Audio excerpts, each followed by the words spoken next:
back, yeah, we got it like that. Kick drum, hit your whole body go crack. Make the baseline move, take it off of the map. We rock clouds every time we move. Back, yeah, we got it like that. Kick drum, hit your whole body go crack. Make the baseline move, take it off of the map.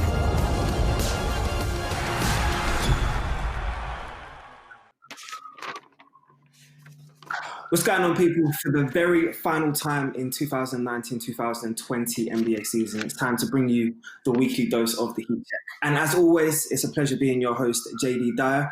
Look, this week, as I said already, will be the season finale. So, we have to review everything that has happened throughout the season. I know, 355 days it took us to get to this stage. But we are here. Yeah, and I've walked the relevant faces. The conscious brother that will not hold back with his hot take. My guy, Double M Mo Mooncey. The new meme champion. That's not bad considering he's an NBA champion as well. BJ Armstrong. And look, what will be a season finale without the baller whose jump shot and footwork is as hot as his delivery in an argument. Mr. Ovie Soko. My guys, look, we know we have to finish it properly. What a season it's been, brothers, and what a pleasure it is to have you here today as well.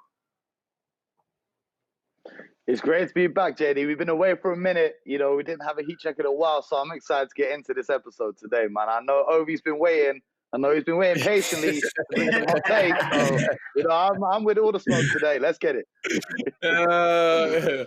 I can't wait to see these two go at it today. I got a feeling something's going to be special today. It's going to be something special. Hey, man, I've been away for a little bit, but Mo, I know you miss me, guys. I know you miss me, Mo. I'm back. Hey, it wouldn't be right, bro. It wouldn't be right. Look, guys, it's been an incredible season. It's taken us a long time to get to this stage, man. Almost a complete year. I mean, to be honest, there's been so much wrapped into what's probably been the most unique NBA season ever. So I actually want to start off, instead of doing the typical latest news, what we do at the top of the show, let's have a look back so we can actually dissect some of the sort of factors that's occurred within this season. Ovie, I want to come to you first, and we're going to go around that way and just have a general conversation between us. Looking back, do you believe the bubble experiment, now you've had a chance to digest it all and everything's settled down, do you think it was a success? And what's your look back on it as well? I think the bubble experiment was absolute success. I think it was really incredible the way the NBA was able to sort of pull together in, these, uncertain times that we're all facing at the moment and still put on such a great NBA playoffs. I think they really set an example for other sports. But, it does make me proud to be somewhat affiliated with the NBA, with this show, for them to do something that was as special as put on something like they did. So, yeah, I think it was a big success. Yeah, I agree. And the success of the NBA, you have to give, first of all, the NBA, in particular, the leadership of Adam Silver, I thought was fantastic in spite of everything that is going on, not only in the sporting world, but around the world, for the NBA to be able to pull off what they were able to do there in the bubble. I mean, that was an incredible achievement. I, like so many, I was a little skeptical at the beginning. I was like, how is this going to happen? But give the NBA credit, give the players, the league, the owners, and all those people involved, because you're talking about thousands of people that had to come together and work as a team, literally as a team, to pull this off. So I thought it was an amazing achievement. And I think when history looks back, they will look at this moment as an example of possibly what the new normal will be, because you know what, they were able to do something that I don't think many people thought was possible. For me, when I look at this bubble, there are really three factors of success. The first one, as we mentioned before, 0 positive coronavirus tests, which makes the bubble, when you actually think about it, the safest place on the planet Earth for the past however many months it was. Because I can't think of anywhere else where there was 0 positive tests all the way from June up until the end of the NBA Finals when everyone left. So full credit has to go to Adam Silver and the rest of the NBA leadership for organizing this, and of course all the staff who were in there doing the tests, etc. The second factor that stood out for me was bringing social justice to the forefront of everyone's minds. Whether it be having Black Lives Matter on the court, or the slogans on their jerseys, or players using their post-game and pre-game interviews to speak about the issues. And the one that really highlighted it for me was the Milwaukee Bucks, you know, being that first domino to fall in terms of putting on that strike, which led to almost every other sports league in the world that week, you know, saying we're not going to be playing until certain things changes, which brought about certain elements of change for the NBA. So players using their voices, that's also what stood out for me. And also, you know, these have been some dark times throughout this year. You know, everyone's been kind of trapped in the house. It's been difficult. You can't go out and socialize. So to have basketball on the screens for millions of fans across the world, especially younger fans, you know, because it's not the most cheerful of times in the history of humanity. So it's been a nice distraction of some sort to, you know, have something to take your mind off what's going on out there in the world and to have some basketball to focus on, and great basketball at that. I just think, just to echo all of the sentiments that you guys all put out there, I think it's just been an incredibly enlightening year for us all, 2020. But I think one of the most, I would say, individual things that I thought were brilliant was when, Mo, you spoke about those sentiments in the back of the shirts. I think some of those players having it in their home native languages and wanting that message to really translate back home directly. It's all well and good being an icon and being a sort of a leader from those countries, but to have it in their language and really want that message to translate so it does become a global message, I think was incredible from the NBA, and kudos to all of those players, man. Look, we've said the political stuff because we had to as people from the NBA. Now let's get to the nitty-gritty of the stuff that actually happened on the court as well. So, BJ, I want to hear about the biggest disappointment of the season so far. You tell me who you think has let you down. Man, you know, I always try to find the positive in the fray, if you will. The LA Clippers, they were the biggest disappointment for me this year. I really had them at the beginning of this year as a team that was going to come out of the Western Conference. I thought they were built around defense. They were a tough group. And I'm a huge Doc Rivers fan as a coach, not only just this year, but what he's done throughout his career as a coach, as a person that has been involved with the NBA. Doc Rivers had probably one of the greatest speeches that I've heard in a long time from not only just a person in sports, but, you know, he had down there in the bubble when he said, and I'm just paraphrasing here, when he said, you know, we love America, but America doesn't love us back. I mean, it was heartfelt from many of the people that I spoke with that were there, from the players, and just people could relate to that, especially people of color, Black people here in America, and I think all around the world. So the Clippers were the biggest disappointment for me.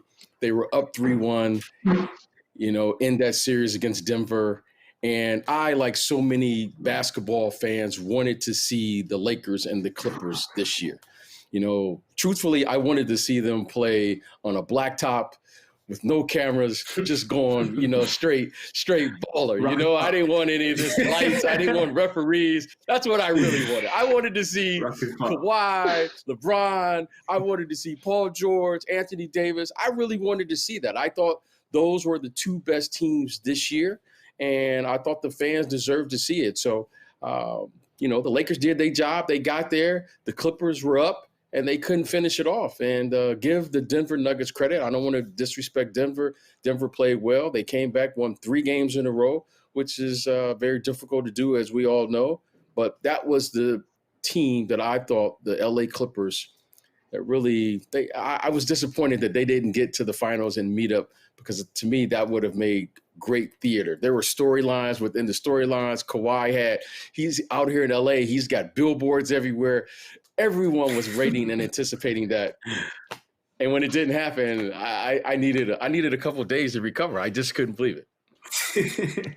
Mo didn't trust any Clippers after that, if I quote correctly. You're correct, Jaydee. You're completely correct. As you can see, the skin face come true sharp, because the only Clippers I trust are the ones in the hands of my barber. Because the biggest disappointment for this season is not only the LA Clippers, but one man in particular. The man who nicknamed himself Playoff P and went missing. You all know my thoughts on the situation.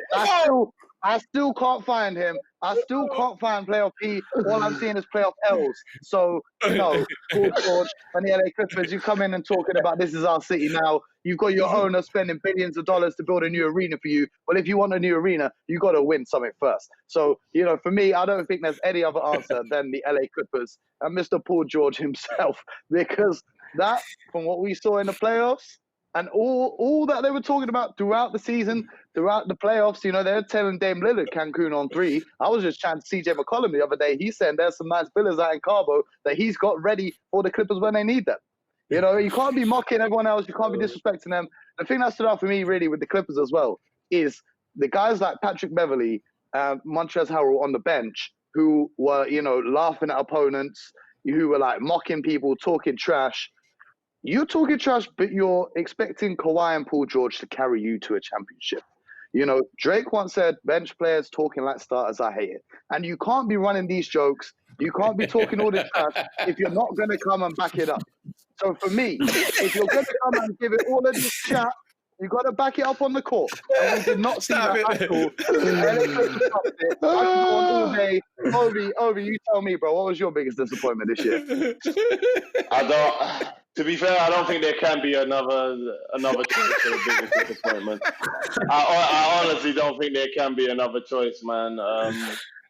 And it's just from early on in the season. I think the biggest disappointment is a combination of what both of these guys have said.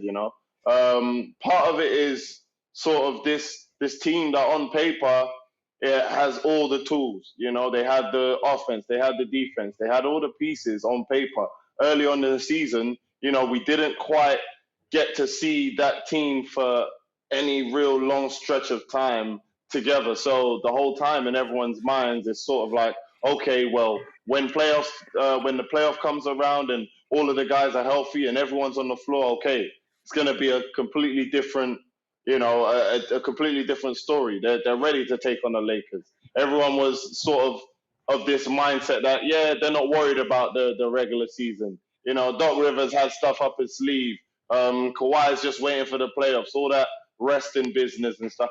And, kudos to Kawhi. Kawhi does what he does. And, I think he really, he tried the best he could in the playoffs. But, there were a number of guys that didn't show up. And it ended up being too much talk and not enough production at the end of the day. So, yeah, I'll definitely say it was a big disappointment. And then even to piggyback on what I think Paul George said when he said, it's not a make or break here. Well, and any other superstars of your magnitude that link up in the first season, it's a make or break. I'm sorry, I'm not trying to hear it. Every other superstar that sort of goes to another team, they're expected to win straight away. Let's be real. When LeBron went to Miami, everyone expected him. They said, oh, okay, well, if you want to build this super team, you have to win straight away. When KD went to the Golden State, it's like, all right, well, you go over there, you have to win. Do you see what I'm saying? So it's like, no, what are you talking about? It's not breaker. Why is the rules different for you, PG? Like, oh, you get 2 years? Nah, bro, like that's not how it works. You choke big time. So, yeah, man, big disappointment. Big disappointment. And you know what though? One second, because there's one team that's getting away. There's one team that's getting away because we're focused on the Clippers. We're forgetting there's a team out in the East who, if we go back 12 months, we were talking about, look at the length of this defensive unit. Look how they're going to shut everyone down. This is a team, you know who I'm talking about. They let Jimmy Butler walk. They let JJ Redick go. They gave a big bag to old man Uncle Al Horford. They gave the big bag to Tobias Harris. And they couldn't win a game when they were outside of Philly this whole year. How are you winning 2 games on the road in an entire season? Come on, man. You trying to get us all X from Philadelphia. You trying to get us all X from Philadelphia. Bro, I got a lot of love for the city of Philadelphia, man. I got a lot of love for the city of Philadelphia. And my people in that city were let down by the Sixers team this year. I don't know whether it was the coaching or the players or whatever you want to put it down to. But if we go back 12 months, we were all talking about Philly maybe coming out of the Eastern Conference. I know they had injuries to the playoffs, but even during the regular season, they weren't looking like the team that they were supposed to be when they gave all that money to Tobias Harris and Al Horford. Because, you're looking at the guys they let go. You're looking at Jimmy Butler and what he did with his new team. And you've got to be really thinking, was that a wise offseason? We had all these expectations. You saying this is the right move? And look how that worked out. So, as much as the Clipper jokes are fun, I do feel like we've got to put on Philly as well.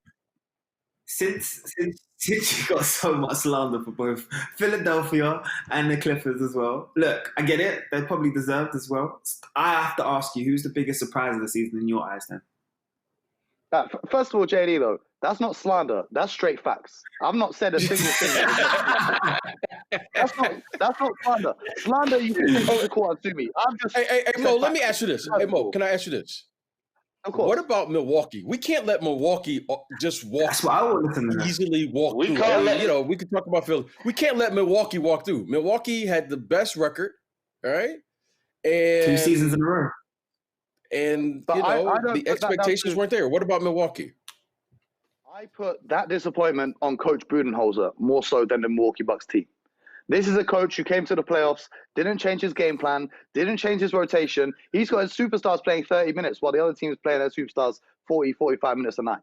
And then we saw what Giannis was trying to do before he got injured. He came out in that first quarter. We were doing the game live in the studio. He put up 18 points in that first quarter. You could see he was on a mission.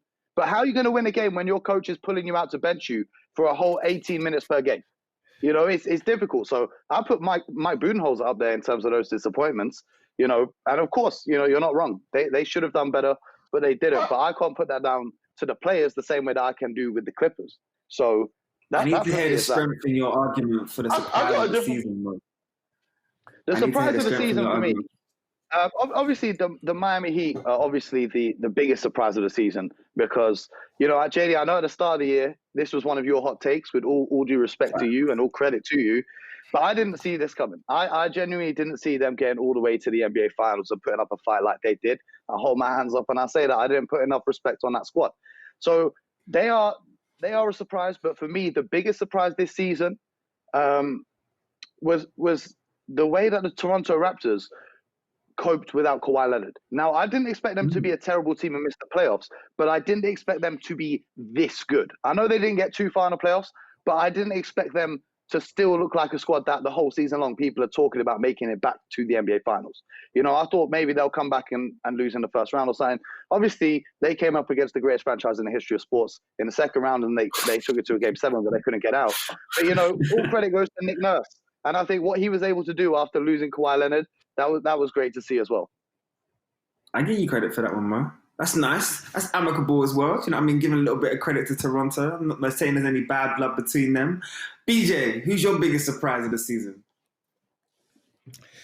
Well, there were many, and Mo, I think Mo made a great point there with talking about the Toronto team. Their consistency of what they've been playing prior to the bubble and after the bubble. This is a very good team, guys, with a lot of good players. The team that really surprised me was the Denver Nuggets. And here's why. At the beginning of this, they are coming into the season with expectations. They got last year to the, playing against the Portland Trail Blazers, and now they had these expectations. And then suddenly, my charming friend Jokic gets the coronavirus, okay? And he's out. And then they had other guys, when they got back in the bubble, were out. They had players, one game they had like 5 centers that they were playing just to play. They had like literally 7 guys. And somehow, some way, they piecemeal all of this together. And at the end, they were playing at a very, very high level. I don't know how they did it. I don't know what Coach Malone was doing. I've had a chance to speak to this, the team, to, their executives and things there. And I was just shocked at how this team all came together because you're looking for consistency. You're looking for, trying to get a rhythm. Well, there was no rhythm. They just kind of like showed up and all of a sudden they found an advantage and they were playing basketball in a way that no one kind of expected. Jokic really took his game and elevated, and he became a superstar during the playoffs. And Mr. Murray, without question, this was his coming out party. This was a team where, we expected them to be okay, but they exceeded even what we all expected from them this year. And I was really surprised, and I'm really shocked because when you talk about young players exceeding the expectations, you don't see that very often in the NBA. And they were the team that surprised me. And the thing that surprised me more than anything, guys, was how they responded under pressure. they were down. They had every reason to want to go home because at the beginning of this bubble, you thought, well, when guys were down, they were just going to maybe say, hey, I'm down. I want to go home. They had every reason to do so. Well, this team said, no way. They had fight. They had grit. They were a tough team. They gave it all, and they laid it out there on the line against the very best of the best. So I give this team credit. I give them, all of the applause that you can give a team. And more importantly, I'm really excited to see what the future holds for this team because, Jeremy Grant and those players, they really stepped up. They had a lot of contributions from key players that, frankly, I didn't know that they were capable of doing. So that was a team that really surprised me this year in the bubble. For me, it's got to be, more so than just the team, the young guys that played for Miami. When I say the young guys, I mean Bam and the 3 first-year guys. What they were able to show over the course of the season, and then what they were able to translate into the playoff basketball. I think it was terrific. It was amazing. It showed mental toughness that you don't normally see in first-year guys. It didn't seem like they had sort of that mid-year dip that a lot of, younger guys have. And they were able to stay locked in a time where, it would have been very, very easy to lose your focus and sort of just say to yourself, all right, yeah, let's pack it in.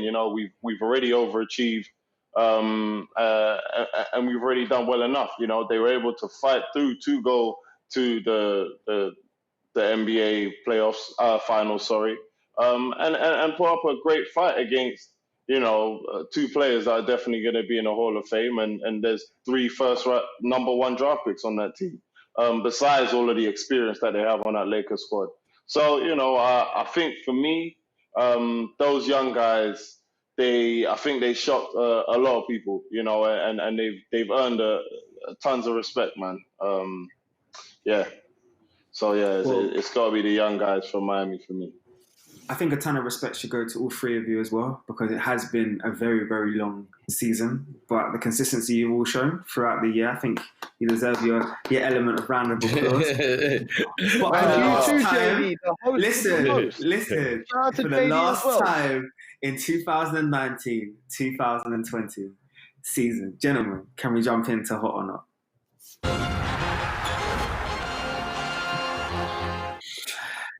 Let's all just take a minute to catch a breath and congratulate the LA Lakers on winning a record-equaling 17th NBA championship. They've showed fortitude, mental battles, physical battles, emotional battles, in probably what was one of the most unique NBA championships of all time.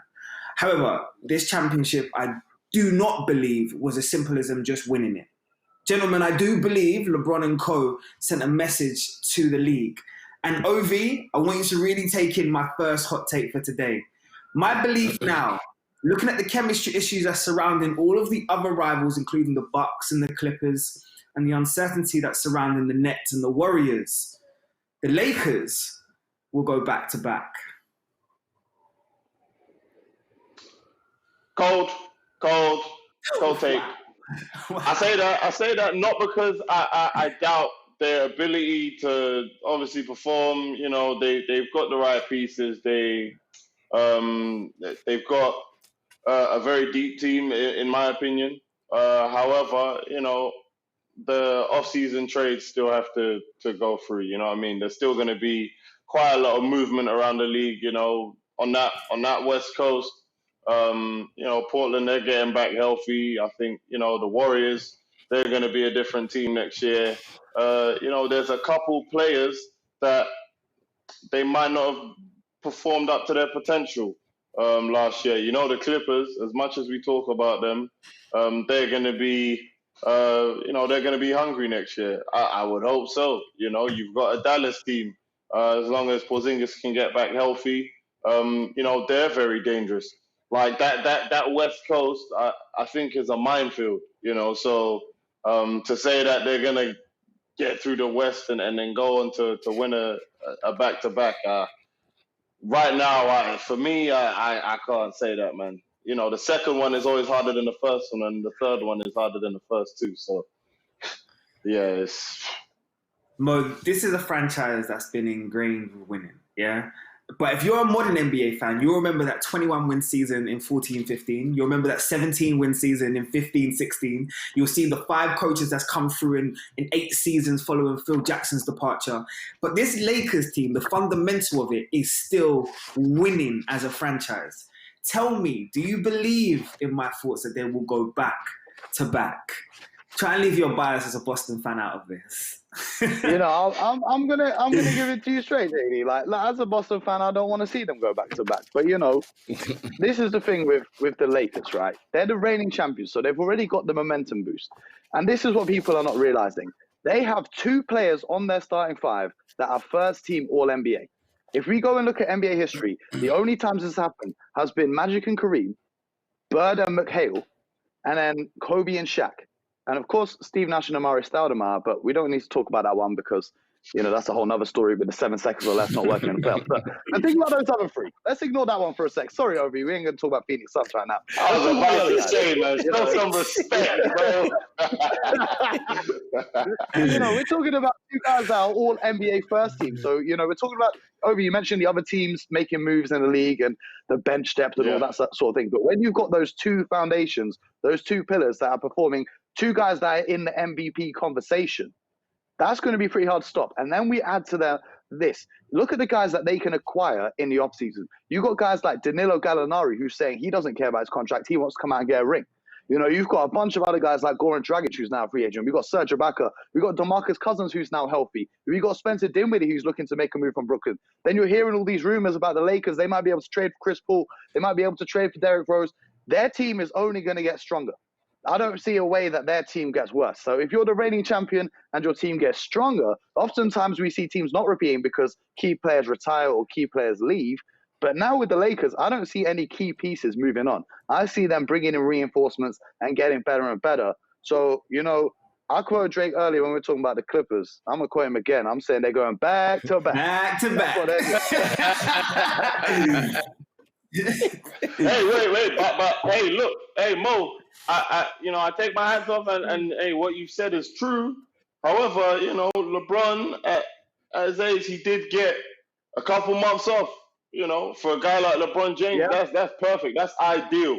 Do you know what I'm saying? So let's not take away anything from him. What he's doing at this point in his career, like he's phenomenal. LeBron James, King James, whatever, cool. But hey, you know, that mid-season break, we all know that's not normal. You feel me? You know, and these miles, they Father Time is undefeated. These miles, they're gonna have to start catching up somewhere. For real, but that's why you bring in the reinforcements. You bring in the Gallinari. You trade Kuzma for an upgrade. You bring in all these guys so that this way, the Lakers who had the regular season this year, what people are forgetting, they were awful when LeBron was resting on the bench. That's why he had to play more minutes when they were playing. But if you can strengthen that wing position, that 4 spot, so that way LeBron can rest, and then you've got a guy like Rondo now, or you bring in a guy like D Rose or Chris Paul who can handle the rock when LeBron's resting. LeBron's going to have to play less minutes than he did throughout his career so far. So it's all about the moves that they make. But, you know, I can't see their team getting any worse, and I can't see LeBron James allowing that to become an issue because, if anything, he'll coast his way through the regular season. And we know even if the league doesn't take a break, you remember when he was in Cleveland, he would take a 2-week holiday to Miami every Christmas to go take some time off and work on his body and, you know, come back even stronger than ever before. So I'm not worried about LeBron James. Ooh, this is interesting. I like this. BJ, LA's your city. How you weighing this up? The duos that's out there.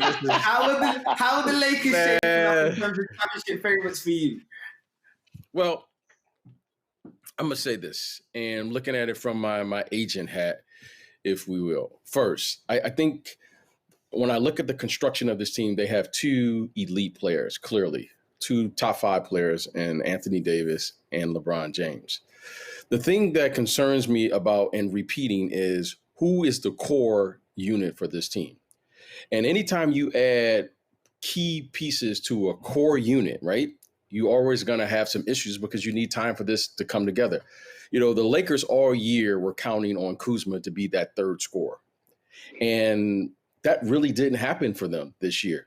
But give the Lakers credit, they still found a way to win, even though that young player that they were counting on to be that kind of third player who could maybe take some pressure off of those, top two guys. Just never really happened. But in their credit, they figured it out. They piecemealed it together, whether they got Rondo, they got other guys, KCP, guys just really piecemealed it together during this time. I think that the rest of the league are going to pluck off at least two guys from this team this year.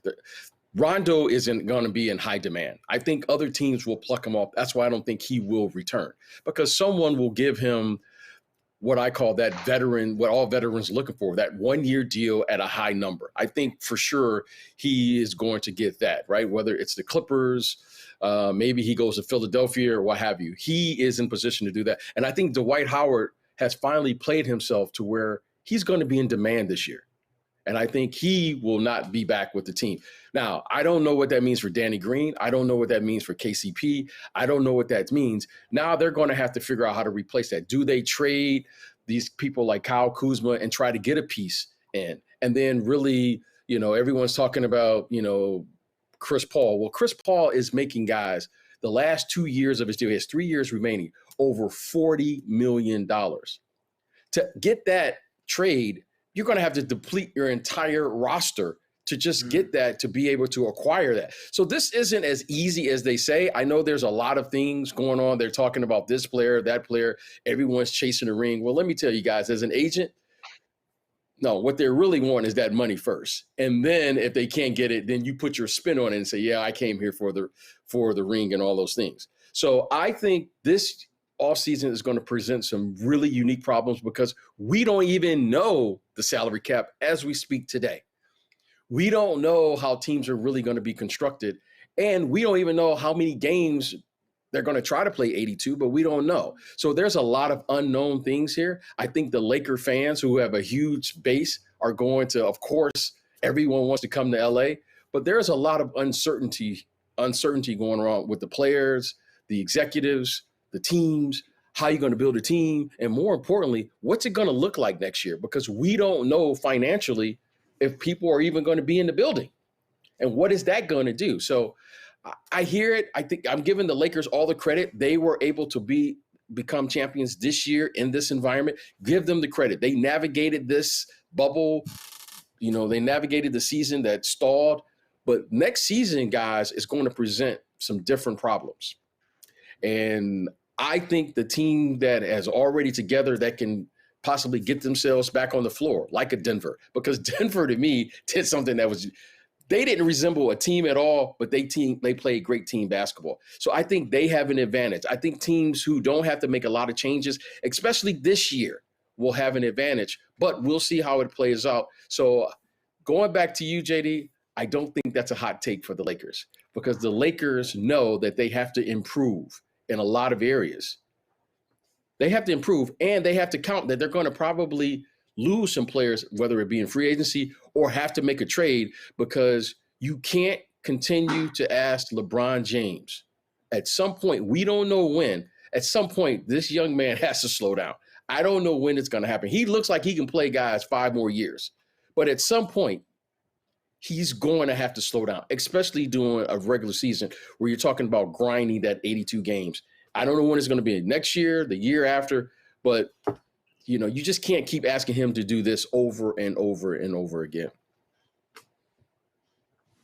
Well, since we're talking about LeBron James, I actually want to talk about one of his banana boat brothers, which is Chris Paul, who I feel like has redeveloped his own value within the league this year. You've seen what he's done with the OKC Thunder, taking that young core to 5th in the Western Conference and pushing Houston to 7 games as well. Revamping his whole career and the way that people are looking at him at this stage. Look, we've seen the trade rumors, gentlemen. We've seen the Lakers involved. We've seen the Clippers involved. Other teams are interested in trading for CP3. But there's one that was really interesting, and you can see the hot take just below me. The Knicks are in the mix. Yes, I said it. The New York Knicks are in the mix. So, Mo, listen to this one. Take a deep breath. I think with CP3's addition, he can get the Knicks back into the playoffs. Jaydee, it seems to me like you've been enjoying this offseason a little too much, my guy, because this take right here is all sorts of crazy, my brother. I don't know. If you start to remember the offseason a little bit earlier than us. But, bro, I don't know what you're thinking with this one. Come on, man. Let's be real. As BJ was saying before, Chris Paul, he's making $41 million next season. So, first of all, you're going to have to gut your entire roster to trade for Chris Paul. Second of all, OKC have a very, very smart front office. They're not going to take a bad trade just to offload Chris Paul because they know how valuable he's become for teams that are in desperate need of a veteran point guard. So, they're going to acquire at least some of your good young talent. And if you're looking for a Mitchell Robinson or maybe even an RJ Barrett, you're getting finessed if you're paying an old man $40 million. So, say they do it. Say they pull off this trade and acquire Chris Paul. That's $40 million done. We don't know what the cap's going to be. There might be less money available for people next year. How are you going to build a squad around Chris Paul? What's your next best piece going to be? Carmelo Anthony coming to restore his glory in New York? Is that really going to go? You know I was going to go with it. Hey, don't disrespect Melo. You know I was going to go with it. The way that I'm looking at this, look at the teams that made the playoffs in the Eastern Conference this year. Which one of those teams is going to get worse? I don't see any of those teams getting significantly worse. And in fact, the Washington Wizards are going to be a little bit better than they were this season. So there you have 9 teams competing for 8 playoff spots. And then you throw the Knicks into the mix as well. So you've got Chris Paul, but what are you going to have around him? Because it's not like you've got amazing trade pieces that you can go out and acquire more superstars to put with Chris Paul. I just don't see it happening, man. I just really don't. I don't think that Chris Paul is going to be the solution. They're always looking for a quick fix in New York. Every offseason we get, like last year, we're going to get Kyrie and Kevin Durant. Oh, we're going to draft Zion. Oh, we're going to go and get this guy. We're going to go get it. Oh, next year we're going to get young. There's no quick fix, man. Why don't you just try building a team by developing young talent, building a culture within your franchise and just doing it the right way? Why don't we just try that? There's so much pressure in the media and everything today to win a championship every season. Why not develop a 5 to 10 year plan of how you're going to get back to the top of the game instead of thinking, let's pay this old guy $40 million. Let's see what happens. Mo, it's Madison Square Garden. You know they want to sell out. That's just the name to me, though. That's just the name to me, bro. How many banners are hanging up? Okay, how many banners are hanging up in the rough? You're gonna get Knicks fans upset on the court already. Yeah, but it's Square Garden. I get it. I get the reputation. But it's not like there's an esteemed culture of winning in Madison Square Garden. It's not like it's the Celtics or the Lakers where they're used to winning. It's the Knicks. Come on, man. When was the last time that you saw a Knicks team and you actually thought that they were competing for a championship? Patrick, I bet there's people watching this show who have never seen that in their entire lifetimes. So, that's probably true. They're always, they're looking for the quick fix. And look what happened when they traded for Carmelo Anthony. They traded all of their role players, all their assets to get Carmelo from Denver. And we saw how that worked out. So you want to repeat it again with Chris Paul? Go ahead.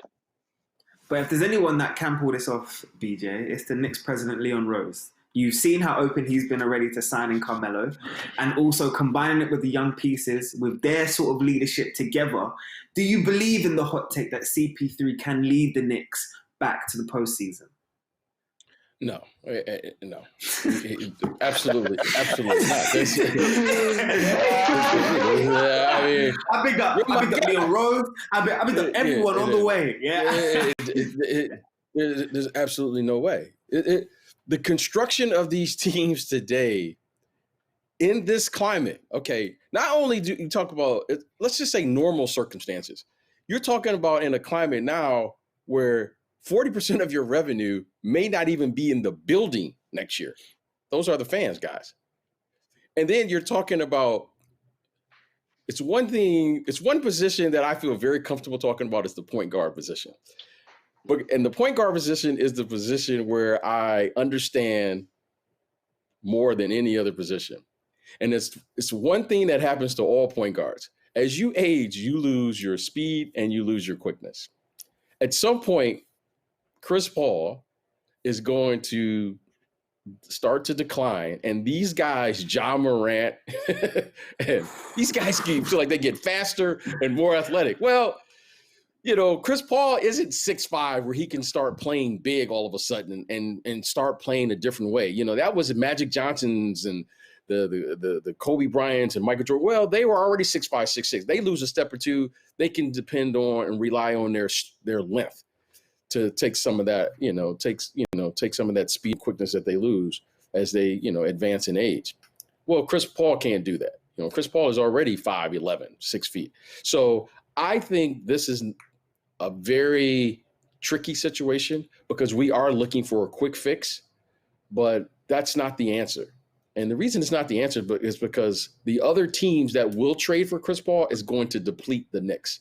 They have to stick to the plan, which is you're going to have to draft and you're going to have to draft well. In my humble opinion, I think the Knicks have done a really good job over the last 2 or 3 years of drafting players and what they've done.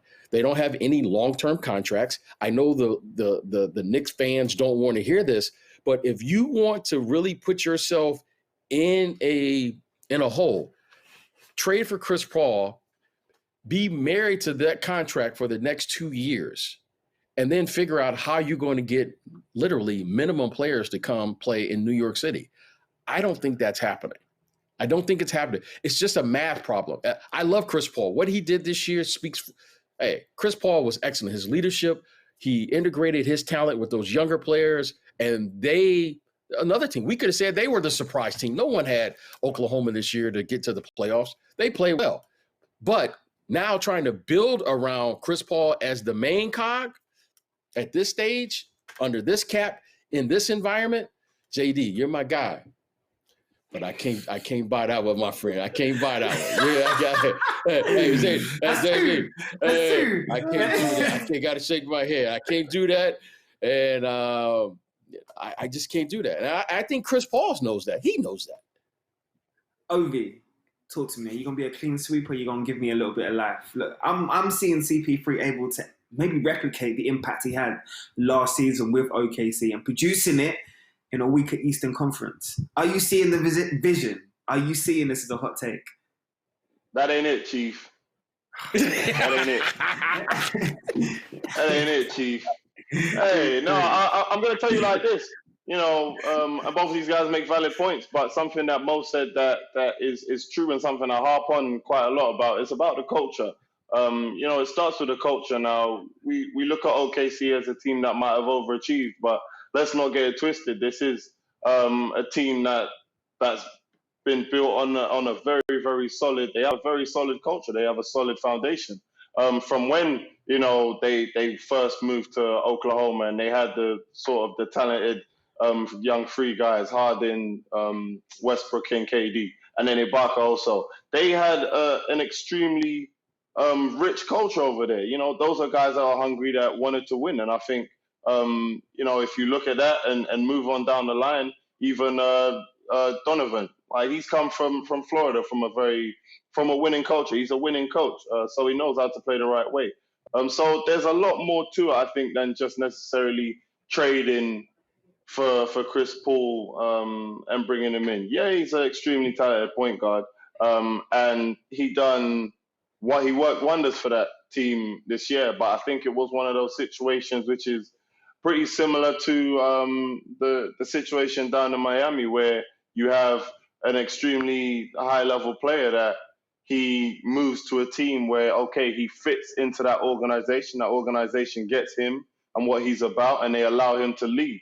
I think that's what happened for CP with this young unit over in Oklahoma, and it's something that we can see with, what I think is a better supporting cast as far as the young talent that they have down in Miami. That's what happens when that sort of mix happens the right way, as far as bringing a leader into that sort of situation. But the Knicks, it's just, what's their identity? The culture's just all over the place. Mo said it's a quick fix city. Everyone wants everything now. It's New York, baby. Everyone wants to win, and they want to win straight away. And if you're not winning straight away, they're not trying to hear it. They'll be whistling at you after a couple bad games. And that's not how you build an extremely rich culture, So I don't think CP is going to get it done over there. No, Jaydee. No, I don't. I'm sorry. Well, I look at it this way. CP's got to make some big decisions in the off season. And obviously, some of those franchises have got to make big decisions on sort of the culture, as you turn around and all spoke about. Me personally, we'll see how CP works out next year, but one way or another, he's going to add value to somebody. But talking of value, we talked about all the stuff that's happened on the court, and we're going to discuss some of the stuff that's happening next season as well. But let's have a quick look at some of the stuff that's happened off the court, because next year is also a freestyle in terms of the sneaker free agents.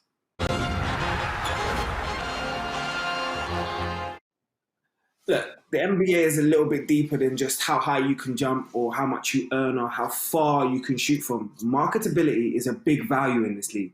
And some of the most popular players in the league aren't even the best players, but they just add the most relatable information to us, the public. And this is how idols become, icons within this game. So here's something a little bit different for you lot to take in. The Hoop Genius has put together a nice little piece for you to understand the big marketable free agents in terms of the sneaker games that are coming up this offseason. Trainers, sneakers, kicks, crepes, whatever you want to call them, footwear has risen to the forefront of fashion. The global sneaker market was valued at $58 billion in 2018, and sneaker resale is now estimated to be a $2 billion industry. Hypebeasts go absolutely crazy to get their hands on the latest drops, and with good reason too. Sneakers have elevated past simply sports and into the worlds of music and fashion, with Travis Scott, Kanye West, Virgil Abloh, and a whole host of cultural figures having their own lines of kicks. With a global pandemic sweeping the planet, lockdowns being enforced, and everybody staying inside their houses, will COVID-19 spell a crisis for the sneaker industry, or has the world of sneakers managed to keep it stepping through the chaos? More importantly, now that no one has anywhere to wear their kicks to, how has the business of kicks been affected? Naturally, restrictions on business opening hours has led to a decrease in footfall for sneaker retailers. However, as worrying as this is, modern technology has managed to keep businesses thriving. Many brands have seen releases being pushed back due to the pandemic. Jordan Brand, however, have moved fast to adapt to the changing social climate and decided to host the launch event for the Air Jordan 35 entirely virtually. I was lucky enough to be invited to the event and had a chance to speak with Tate Kurbis, the designer of the shoe, about how coronavirus has impacted the design and the testing phases of the sneakers release. Just touching on, talking about how things have been so different this year. Yeah. In terms of the process of designing the sneaker and putting it into production and getting it out there for people, how much has this global pandemic affected that from usual? It has a lot. I think actually we're doing pretty well considering. I'm still able to Zoom calls with the design team, still able to talk with the factory, still able to get samples back. I would say that the biggest challenge has been, I would say, testing. Just to be able to be in person or get testing, get the players to be able to test. The schedule's a lot different right now, so we've been able to work around it, but we're getting better and better at it. So hopefully, this doesn't last forever. But even if it does, I would say that we're doing really well considering. So as we heard, the guys at Jordan are making it work even in these unpredictable times. And for me personally, with everything we learned from the event, my favorite takeaway was that still, in 2020, MJ himself has such an active role in the development of his kicks, as we heard from Tate and Jordan rep Trent Casper. But Michael definitely has a point of view around color, a point of view around the design. He's deeply involved in the process, and we keep him up to date along the way and get in front of him when we can. He's the guy that blesses it last. We just told a story a little bit ago around, we were pretty late in the process of the 35, and we sent Michael a sample, and the Jumpman on the tongue top was bigger on the tongue top. And Michael came back and said, make the Jumpman a little bit smaller on the tongue top. So he's into it to that level of detail when he sees the shoes, which for us, we love it because, he's been around and he's done it for such a long time. It's great to have his insight and input. So it's clear, whether you're trying to flip them or flex them, the hypebeast culture surrounding the sneaker industry has made it almost immune to the effects of the pandemic. Crepes are still getting copped, and I'm still trying to add to my collection, even if I have nowhere to wear them to. 2020 has been a year like none other, and as you can see, it's even affecting some of the most biggest brands like the Jordan brand. But on the online version, please let us know below what your favorite J is or what your favorite sneaker is right now. because we all are still collecting those Jordans low-key, even in the middle of a pandemic. But look, like I said in the beginning, 2020 has been a year like none other. Professional athletes have been speaking out for social, racial justice while being immersed in their sporting professions. Most of them in the peak of their careers, whilst handling the dynamic of a bubble because of COVID-19. Look, speaking out is one thing, but stepping out and sacrificing your career is a completely different dynamic. And the moment an athlete decides to, I don't know, give all of their energy for fighting for equality, they immediately propel themselves to another level of icon status, both on and off the court. And none have exemplified this more than our interview for today. The Atlanta Dream's Renee Montgomery. She caught up with our very own Mo Mooncey as her decision to opt out of the 2020 season. For me, there was just so much going on that I wanted to be hands-on with. I wanted to be outside the Wubble per se and just be able to move how I wanted to move. And with this season in the WNBA, if you were keeping track, there were games literally every other day. Teams were playing every other day just throughout almost the whole season. And so when you look at that, they were amazing because they did find the time as a collective to be able to take a stance on social justice. But for me, I wanted more time than I knew I would be able to have in the bubble. So I wanted to be able to just be here in Atlanta and be connected to what's going on. Simple link after and the this and go to post it up. So I opted out of the 2020 season. And it's been, honestly, I haven't regretted the decision because I feel so connected. For me, what really stood out from the WNBA games that happened is, having Breonna Taylor's name on every jersey, those tributes before every game, everyone standing in silence and paying their respects. How proud are you of those guys and everything that they've did from inside as well? Right away, the WNBA dedicated the season to social justice. So they let everybody know off top, this is what we're doing. And then every week they had a Say Her Name campaign where they said the names of Breonna Taylor and all the other women who were victims. And so they found a way. They wore shirts into the arena. They did so many different things inside the Wubble to me that made me proud. I was proud to be a part of the WNBA. I kept on telling people all the time, you see, this is what I'm a part of. And me being on the outside of the Wubble and them being on the inside of the Wubble didn't make me feel any more or less connected. Yeah, because I know they were representing for you, in spirit of, had you been there, you'd have been doing the exact same thing. And I think it's amazing what yourself and your colleagues have done. But we're going to talk a little bit about the season. The Seattle Storm, obviously running away with it. I want to just get your thoughts on Seattle's amazing season and running the finals. Yeah, Seattle's one of those teams that every year, if healthy, you just assume they're probably going to be in the finals. For a lot of people that know basketball, it wasn't necessarily a surprise. Another thing is Birdie winning another championship. A lot of people are talking about it, but that's a big feat in itself for her to have been through so much and then to come back and win. What do you make of her comparisons that people are making now to LeBron James? When we're talking about basketball and we're talking about what she's done for women's basketball, we can't compare her to LeBron. We can compare what they've done, literally the 4 titles. A lot of things are very similar. 17 years, getting your 4th title in your 17th year. That's unbelievable. A lot of players maybe have done that. I don't know. That's a longevity career. But for them to be vital roles on that team, I think the comparisons are fair. Now, I know you didn't take part in this season, but I'm assuming that you have plans to return at some point.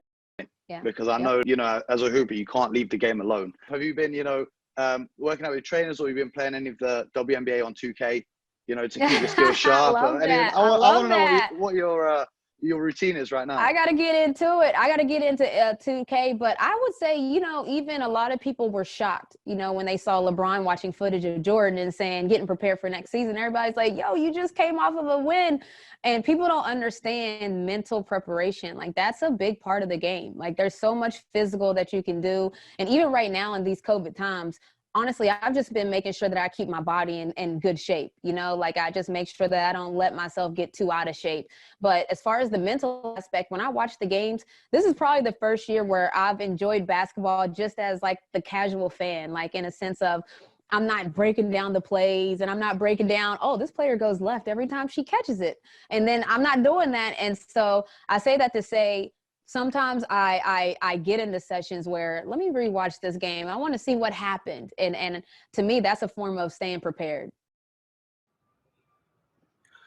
Credit where credit is due to Renee. She's featured on the show a couple of times, and every time she's just exemplified what is just brilliant. The devotion she's given this year and the attention she's brought to the mainstream with all of her messaging and the incredible stance she's taken. She stands on the shoulders of Maya Moore, Kareem Abdul-Jabbar, and many others in the league who have fought for something bigger than just themselves. So simply, again, thank you. And also credit to you, Mo. Incredible. I like the way you got a 2K question in there. Yeah, my guy, as always. I'm trying to run through the neighborhood, see what she's got to control. But look, guys, so let's have a look forward to next season and put our predictions out there for the 2020-2021 season.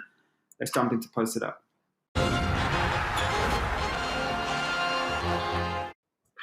So let's have some fun. Yeah, because look, we're kind of closing out the show for this season, and I want to get some things locked in so we can use them as clips and ammo for next year. Yeah. So as much as this year was by far one of the most interesting seasons of all time, I'm going to come to you with some scenarios, some head-to-heads, and I want to just hear your breakdowns. And I'm going to come to individually some of you, and I know some of you are going to want to chirp into others. So Mo, I haven't given you the Celtics one. But I want to hear your matchups for who you think is going to go further out of the two teams that I'm mentioning. So, Ovie, I'm going to come to you first. Yeah? Let's start off with a team that you classified as one of the most disappointing teams in terms of the LA Clippers. New head coach, Ty Lue. Yeah, fundamentally, they have all of the same sort of pieces, the same. But they're going to go against a sleeping lion who's patiently waiting in the Golden State Warriors, who, of course, have all of their core coming back. Incredible backcourt shooting, we know. And the foundation is all the same. So, Ovie, who's going to go further? The Warriors or the Clippers? You know what? I can see the Warriors going further. I say that just off chemistry. I don't know how, obviously, the Clippers falling short of their goals this year has affected that team as far as the chemistry-wise. So whether they bring guys back or not, I definitely feel like that's going to be a factor. And, if they do run into any trouble early on in the season, I think that can definitely have some effects in the locker room also. So we're still yet to see what kind of changes they're going to make. But for me, man, I think the Warriors, the culture they have there, they have, a healthy locker room. And obviously with those two huge pieces coming back and, a top draft pick, I definitely feel like they'll be able to make some noise. It'll be good to have the Splash Brothers back. That's an interesting pick. Even BJ's smiling, and Mo's face doesn't give anything away in terms of any argument. Yeah, he's keeping things amicable. Gentlemen, if you have anything that you want to turn around and jump on afterwards, please just write it down. Make sure you get your points in afterwards. Yeah, I will make sure just so the man them can get their points in for afterwards. But BJ, I want to come to you next with the Battle of Texas. Look, neither team likes to defend. Two historically great offensive outfits.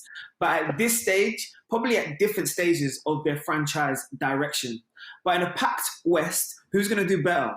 The Mavs or the Rockets? Well, I think you threw me a softball. You threw me an easy one. The Dallas Mavericks, without question. I mean, Luka is ready.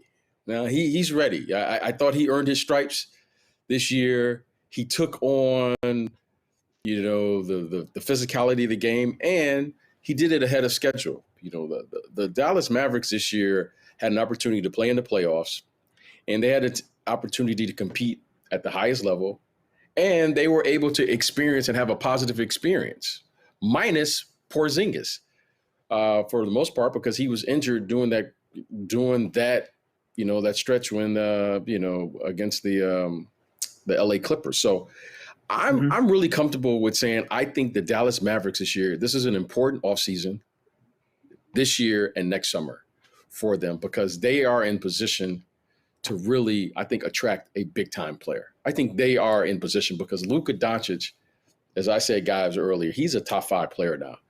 He can score. He has the mental capacity to play the game with the toughness that's necessary, and he can get things done. So I think if I'm a star player and I'm not happy in my current situation, he would be a player that I would look to play with. And you put a star player, a top 10 player around him, now you're talking about doing something special. So I think the Dallas Mavericks are in a great position. I love their numbers as far as their cap situation, and they have an opportunity really to do something and be very attractive to a top tier player in this league that could really propel them for, the next 5 to 7 years and really make a run at this. Knicks, take notes. This is what happens when you build around a young core. But look, Mo, let's flip to the East. Yeah, it's an interesting variable for you because I've got the Bucks on one side coming out of the red corner, proven regular season team, best record over the last 2 seasons. In the blue corner, I've got a Brooklyn team who have a Hall of Fame point guard now running their team and 2 offensive superstars leading that team in Kyrie and KD. Who's going to do better, the Nets or the Bucks? That's tough to say because we've not seen the Nets actually play. But I'm going to give this one to the Milwaukee Bucks. Reason being, they simply have to do better because if they don't, Giannis is then a free agent. And, this is really the make or break season for the Milwaukee Bucks franchise. So they're going to have to do whatever it takes to keep him. And I think this season and the way they went out to the Miami Heat, I hope at least, they've learned a lot of lessons on things that they need to work on and changes that need to be made. And, the other thing that worries me about the Brooklyn Nets is, Kyrie Irving is very talented, but we've seen, what happened in previous seasons with him and his teammates.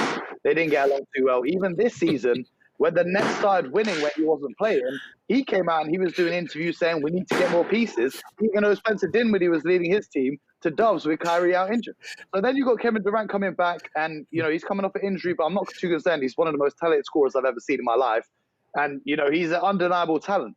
But if we're putting these 2 teams head to head and you could pick any player in the league to guard Kevin Durant, you're picking the 7-foot defensive player of the year in Giannis Antetokounmpo.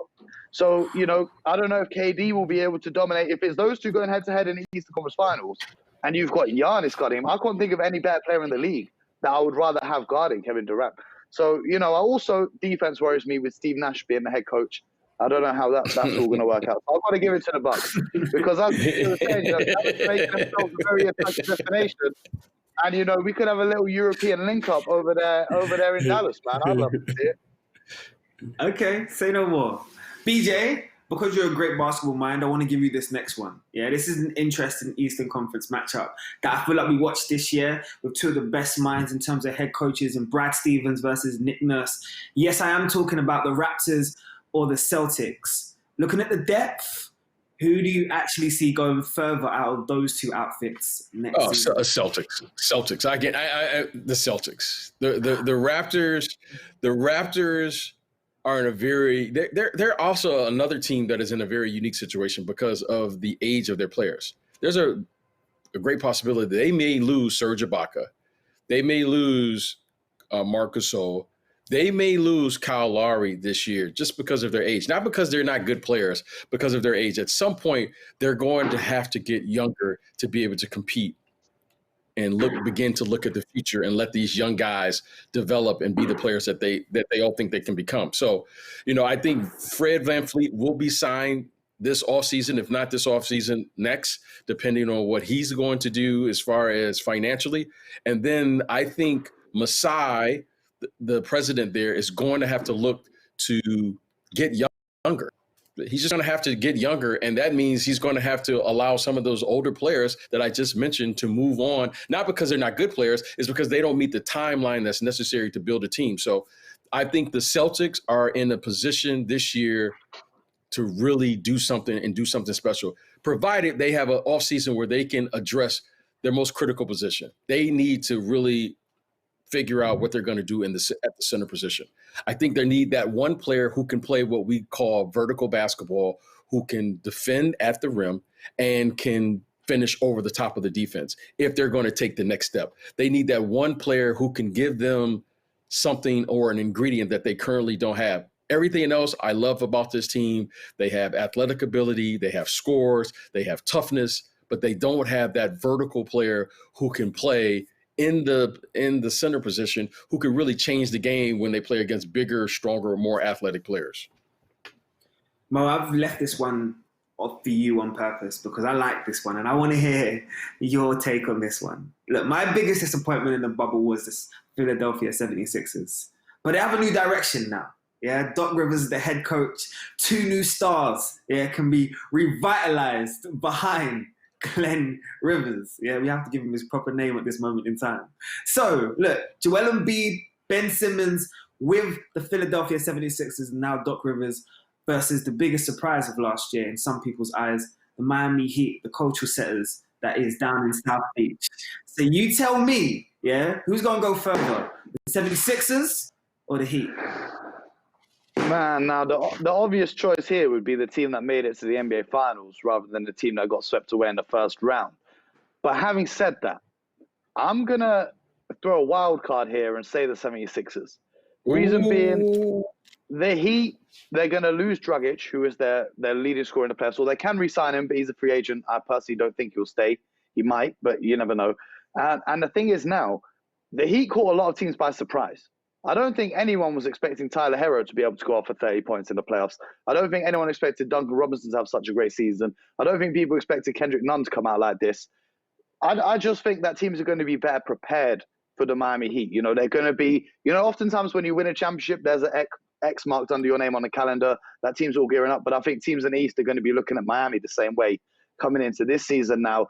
They've made themselves a target. I don't know if they'll be able to replicate what they've done. Now, with the Sixers, I've got a little bit of hope there because, you know, what I can see with making Doc Rivers your coach is even if you want to play Ben Simmons at the point guard spot before, Doc Rivers has won a championship with a point guard who didn't shoot threes because back in 2008, Rondo didn't shoot any threes, you know, so if you're taking it in terms of that comparison, and then you're talking about a big man who can even shoot from the perimeter in the way that Kevin Garnett did in 2008. I'm not saying that I'm comparing the two. I'm just saying the role that they're going to be asked for. You've got Joel Embiid, who can score on the block and from the perimeter as well. Now, what they need to address is their lack of shooting. If they can address their lack of shooting and maybe get another ball handler to help out Ben Simmons, then I see them doing much better than they did this season. Because, you know, they've got two. We're talking about how good it is to have LeBron and AD on the same team. Ben Simmons and Joel Embiid are both all-star talent players. We just need Embiid to stay healthy and Ben Simmons to just play with a little bit more confidence and get that jump shot going a little bit. And I feel like they can cause some serious problems for teams. I like that. Did you hear, BJ, did you hear that? That was support for Doc Rivers. Yeah. I'm with you. That was support for Doc Rivers from Mo Mooncey, you know. Yeah, I just want to make that clear. Make sure I get that clip there. That's a hot take. That's a hot take. That's a hot take. I'm saying if I was in charge of Philly, it could happen. I'm not saying it will happen. You know, I don't know what he's gonna do. I don't know. There he's going. He's going back.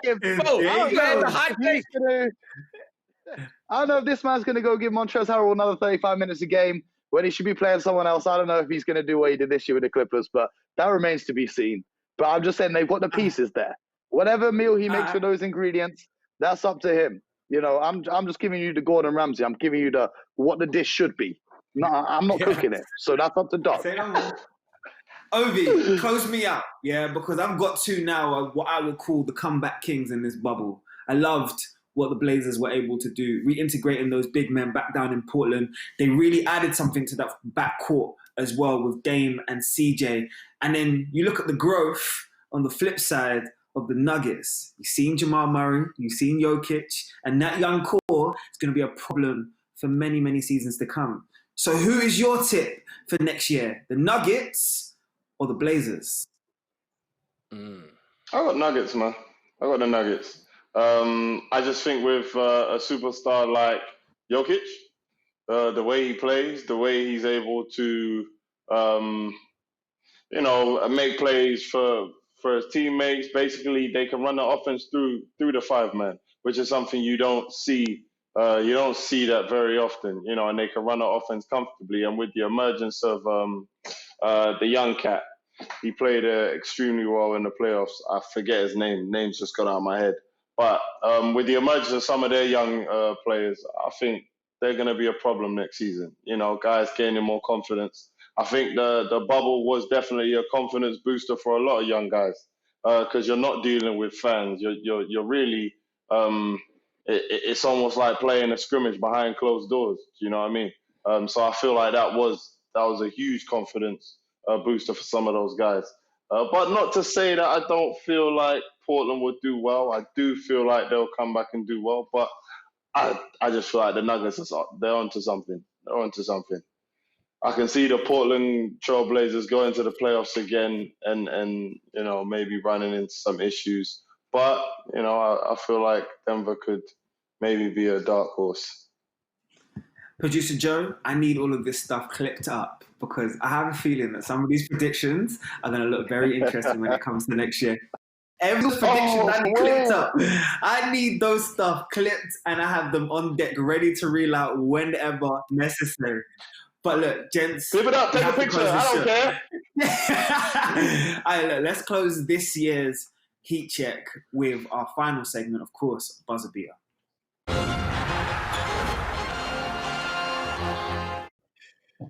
And look, I know it seemed like it was almost absolute time ago when we actually did our predictions with our NBA family here, where we thought about the playoff graphics and all the rest of it. And I actually can reveal that the winner, in terms of with us as the Heatcheck family, was Ovie. Ovie! And the Pick'em Challenge, you led, my bro. Congratulations. I mean, I have to take the MJ approach. I'm just first loser, but right down there at the bottom, Mo Mooncey, you call yourself the hoop genius. There's some explaining to do around here, bro. Hey, listen. What happened to the graphic? What happened to your playoff bracket, my bro? What happened? Listen, this is all I can say to you is, first of all, I blame the Clippers. I blame Paul George. I blame Doc Rivers. I blame Patrick Beverly. I blame Montrezl Harrell. You can't do the face, Ovie. Don't try the face. But here's the thing with the NBA, right?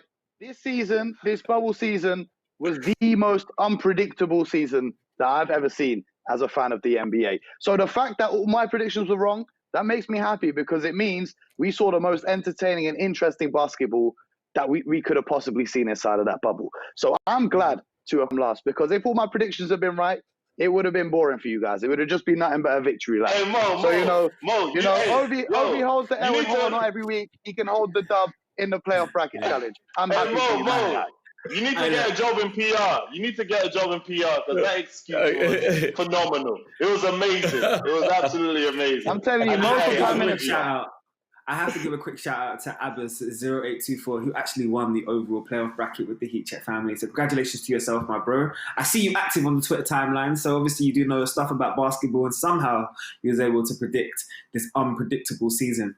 But there is something that I need to point you guys towards as well in terms of a Heatcheck promo special, which is a draft special. This is it. This is the thing that you need to be excited for because we get ourselves ready on the 17th of November to break down the 2020 draft class. LaMelo Ball, Anthony Edwards, and my outside sleeper for everyone to watch, Tyrese Halliburton. Let me tell you now, gentlemen, this draft class could be one that is slept on because we have said that it's not very deep, but there could be a few sleeper talents in there. So we do have to break it down as a Heatcheck family and get, obviously, analysis expert from the scout himself who's on the call. Look at him, ready to go. I know you're always looking at European talent, BJ.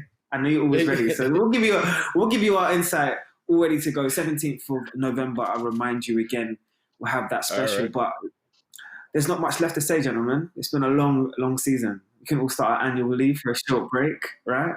We can all go and get ourselves a little ready. I'm ready for when you guys are, by the way. I'm just letting that clear. Yeah, we can go chill with Dame and go and referee between the Clippers and the Blazers. Whenever you guys are ready, I'm ready to go and do one Heatcheck special on the road. But more than anything else, gents, I'm just going to give the final words to each of you because Mo, BJ, and Ovie, it's been incredible to chop it up with you this year. So Mo will go with you first and we'll come round clockwise. First of all, I want to say a big thank you to the whole family at Sky Sports, everyone behind the scenes. You guys don't see them every week. Everyone from the producers, the directors, everyone else who works back there in the gallery, they do amazing work and they make all of this happen. And you guys don't see them. So I just want to say thank you to them who make the magic behind the scenes happen. Also, thank you for giving me this opportunity. And a big thank you to everyone who tunes in every week, supports us, supports this show, shows some love, gets involved on the Twitter timeline with the topics we're discussing. Because, that's what we do this for, the basketball community in the UK. I've loved how much I've seen it grow throughout this year. And I hope we keep growing and growing. And by, in a few seasons times, everyone in the country is an NBA fan because I truly love to see it. And I love to see all my people get buckets. So thank you to everyone back here and thank you to you guys at home as well. BJ. But to everyone at Sky Sports, I have a big thank you for allowing me to come on, and for all you guys, Mo and Ovie and Jaydee. You guys have been great to work with, and it's truly a family. And it's authentic, and watching the game grow internationally and the worldwide growth of the game has been fabulous to watch. So, again, to everyone in the UK and everyone around the world who's watching, thank you guys so much. This is what, ever since I can recall as a little kid, this is all I've ever wanted to do, is play the game, talk about the game. And here I am at 50 plus, I'm still talking about the game, having fun with you guys and listening to the takes and still arguing. So I can't wait to get in the studio with you guys next year, because you know what, this was fantastic and I can't wait. Now I got to come with my game. I got to get my gear ready. I got to get my page. And you know what? I got to be ready to argue, because I know Mo and Ovie and Jaydee is going to be coming with the intros. I can't wait for that for next year. So next year, guys, 2021, thank you so much again, everyone behind the scenes. Everyone stay safe, be well. But I can tell you what, when I say we're going to bring the heat next year, we bringing the heat right here. And guys, thank you so much. And it's been so much fun to work with you guys every week. Ovie? Guys, thank you to everyone at Sky Sports. Thank you to all the guys tuning in at home. You guys are the guys who make it possible. I can't say thank you enough. We've had an absolutely fun time this season. It's been a lot of ups, there's been a lot of downs, a lot of stuff to comment on, and hopefully you guys have enjoyed it. And hopefully you guys are back next year to continue this wonderful journey that we started. Everyone, take it easy, stay healthy, and blessings. I do have one more thing to say. Before you do that, Jaydee. Every week we come on here and we get these wonderful intros. So I feel like it's only right that my brother, the host with the most, host that no girl would ever ghost, this is the man with the plan. He comes every week prepared with the highest intros in the game. He's never lazy. If you're sleeping on him, you must be crazy. He's got more buzz than Jay-Z. It's my brother, Jaydee. Thank you for hosting such a wonderful show throughout the season. It's been an honor to work alongside you, my brother. Personally, I've seen your basketball IQ grow so much throughout the season. You even the first person to ever call the Heat getting to the finals. So my hat is off to you, bro. It's been an honor to work with you, and you've done a fantastic job hosting the show, because I know it gets heated sometimes. When we're doing Hard or Not, I know it's not easy to try and jump in. But there is no other host in the world that I'd be rocking it like you. So shout out to you, bro. I feel like, I should have done this at the start and gave you an intro, but you needed an intro before we go. I appreciate you all, brothers. See, you throw me off now. See, I had my outro ready to go. I appreciate you all. Really, I do. And we're all big Nipsey fans on here, so I'm just going to turn around and leave it like this. The marathon continues next year, so we'll see you lot in 2021.